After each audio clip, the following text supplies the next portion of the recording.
DMK versus டிவிகேங்கிறது Prashanth Kishore தான் சொன்னார். நிதிஷ்குமாருக்கும் எனக்கு தான் போட்டி, என்டிஏ வர்சஸ் சன் ஸ்வராஜ் பார்ட்டின்னாரு. 3.5% எடுத்தாரு. அது எல்லாரும் சொல்றது தானே. இல்ல சார், இப்போ அவர் தவிர்க்க முடியாத அரசியல் கட்சி தலைவரா உருவெடுத்துக்கிட்டு இருக்காருன்னு பலருடைய விமர்சனங்களும் பார்க்க முடியுது.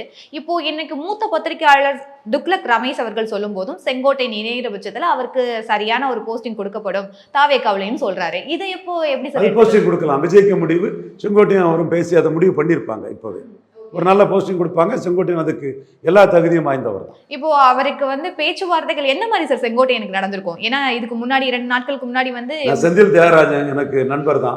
அவர்கிட்ட அதை பற்றி கேட்கவே இல்லை.